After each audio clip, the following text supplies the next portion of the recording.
Chapter 2. Lehi takes his family into the wilderness by the Red Sea. They leave their property. Lehi offers a sacrifice to the Lord and teaches his sons to keep the commandments. Laman and Lemuel murmur against their father. Nephi is obedient and prays in faith. The Lord speaks to him, and he is chosen to rule over his brethren. About 600 B.C. For behold, it came to pass that the Lord spake unto my father, yea, even in a dream, and said unto him, Blessed art thou, Lehi, because of the things which thou hast done, and because thou hast been faithful, and declared unto this people the things which I commanded thee. Behold, they seek to take away thy life. And it came to pass that the Lord commanded my father, even in a dream, that he should take his family and depart into the wilderness. And it came to pass that he was obedient unto the word of the Lord. Wherefore he did as the Lord commanded him. And it came to pass that he departed into the wilderness.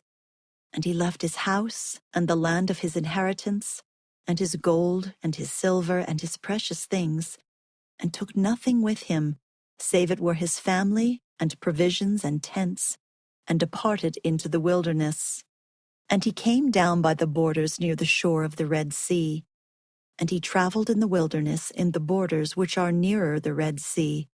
And he did travel in the wilderness with his family, which consisted of my mother, Sariah, and my elder brothers, who were Laman, Lemuel, and Sam.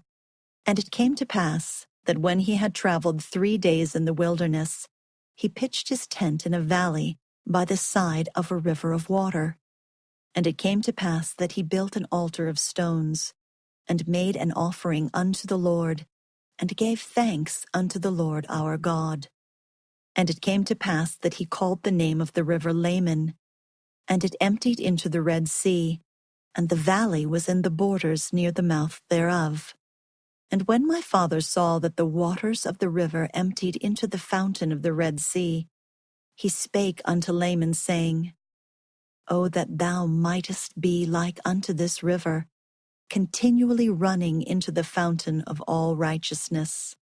And he also spake unto Lemuel, O that thou mightest be like unto this valley, firm and steadfast and immovable in keeping the commandments of the Lord. Now this he spake because of the stiff-neckedness of Laman and Lemuel.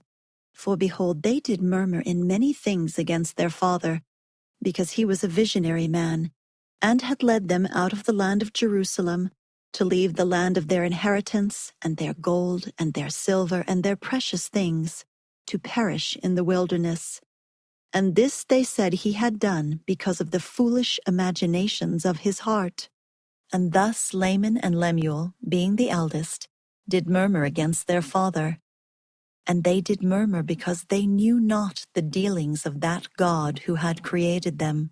Neither did they believe that Jerusalem, that great city, could be destroyed according to the words of the prophets. And they were like unto the Jews who were at Jerusalem, who sought to take away the life of my father. And it came to pass that my father did speak unto them in the valley of Lemuel with power, being filled with the Spirit, until their frames did shake before him. And he did confound them, that they durst not utter against him. Wherefore they did as he commanded them. And my father dwelt in a tent. And it came to pass that I, Nephi, being exceedingly young, nevertheless being large in stature, and also having great desires to know of the mysteries of God, wherefore I did cry unto the Lord, and behold, he did visit me, and did soften my heart that I did believe all the words which had been spoken by my father. Wherefore I did not rebel against him like unto my brothers. And I spake unto Sam, making known unto him the things which the Lord had manifested unto me by his Holy Spirit. And it came to pass that he believed in my words. But behold, Laman and Lemuel would not hearken unto my words.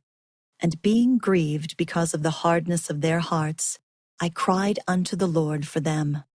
And it came to pass that the Lord spake unto me, saying, Blessed art thou, Nephi, because of thy faith, for thou hast sought me diligently with lowliness of heart. And inasmuch as ye shall keep my commandments, ye shall prosper, and shall be led to a land of promise, yea, even a land which I have prepared for you, yea, a land which is choice above all other lands. And inasmuch as thy brethren shall rebel against thee, they shall be cut off from the presence of the Lord. And inasmuch as thou shalt keep my commandments, thou shalt be made a ruler and a teacher over thy brethren. For behold, in that day that they shall rebel against me, I will curse them even with a sore curse. And they shall have no power over thy seed, except they shall rebel against me also. And if it so be that they rebel against me, they shall be a scourge unto thy seed, to stir them up in